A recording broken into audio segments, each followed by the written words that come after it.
ये समय पितृपक्ष का चल रहा है, जो पक्ष जिसमें मनुष्य अपने पूर्वजों को याद करते हैं और उनकी तृप्ति के लिए तर्पण और श्राद्ध आदि कर्म करते हैं।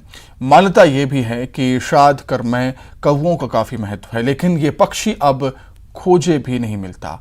और ऐसे समय में हम आपको लिए चलते हैं रायपुर के ऐसे स्थान जहां आप बुलाइए और कौवा चला आता है। देखिए रिपोर्ट।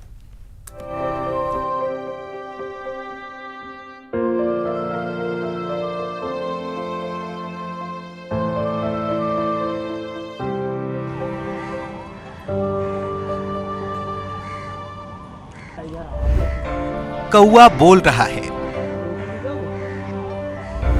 आज कौन आएगा? आज मौसी आएगी। मौसी कचौड़ी लाएगी। कक्षा पहली में औ की मात्रा का ज्ञान कराने वाला ये पाठ बहुतों को याद होगा, लेकिन मात्रा का ज्ञान कराने वाला ये पाठ सहजता से प्रकृति और संबंधों को बाल मन से भी जोड़ गया। और यही वजह है कि आज भी छत पर बैठे कौवे की कांव कांव आगंतुक के आने की पूर्व सूचना लोग मानते हैं।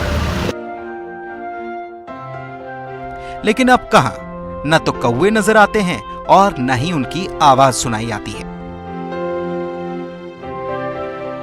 भले ही रोजमर्रा की जिंदगी में इस बात पर हमारा ध्यान ना जाए, लेकिन 16 दिनों के पितृपक्ष के आते ही एक बार फिर इनकी खोजबीन और फिक्र शुरू हो जाती है। तो अगर आप भी इसी समस्या से परेशान हैं तो आपको बगैर देरी किए रायपुर के बूढ़ा तालाब पहुंच जाना चाहिए। आओ आओ आओ आ आ आओ आओ आ आ। पितृपक्ष 25 सितंबर तक चलेगा। मान्यता है कि कौवे यानी कि काग के रूप में पितर आते हैं और तृप्त हो आशीर्वाद देकर जाते हैं, या फिर कौवे को भोजन देने से हमारे पितृ तृप्त होते हैं।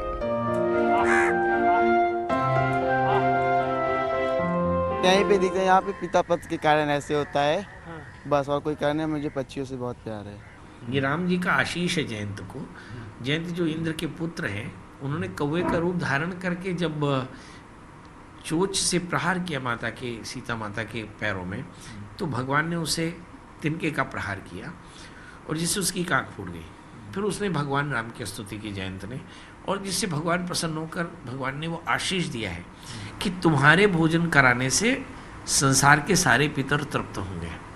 इसलिए लोग अपने पितरों के रूप में कौवे को देखते हैं और ये मान लेते हैं कि हमने कौवों को भोजन कराया तो पितरों को भोजन हो गया। कौवे आज दुर्लभ हो चुके हैं। कोई कहता है ये शिफ्ट हो गए, कोई इन्हें विलुप्त बताता है।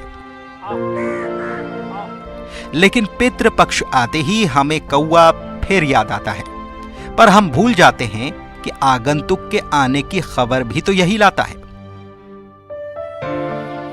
ऐसे में बस यही अपील कि कौवों को भोजन कराने के लिए बूढ़ा तालाब बेशक जाएं, लेकिन ऐसी व्यवस्था भी बनाएं कि कौवे आपकी छत तक भी आएं। आज भी जो कौवा है वो हमारे रायपुर में है और पितृपक्ष में इस कौवे को बिल्कुल आकर के आप खिला सकते हैं। और आप देख सकते हैं कि यहाँ जब भी आप बुलाएंगे कौवे को, जब भी आप कुछ खिलाना चाहे तो ये यहाँ पर आएंगे और बाकायदा वो खाते हैं और हाथ से भी खाते हैं। बस ये है कि आप इन्हें डराएं नहीं, आप इन्हें किसी तरह से तंग ना करें। तो ये कह सकते हैं कि ये जो पूरा जो कौवा है, और अभी चूँकि पितृपक्ष चल रहा है तो ऐसे में कौवे का अपना अलग ही महत्व है। ये माना जाता है कि हमारे पूर्वज बनकर ये आते हैं और इन्हीं कौवों को हम अपने पूर्वज समझकर पितृपक्ष में श्राद्ध के समय, श्राद्ध पक्ष के समय उन्हें दाना पानी देकर खिलाते हैं। कैमरा पर्सन इमरान कुरैशी के साथ युगल तिवारी, न्यूज़ 18 रायपुर।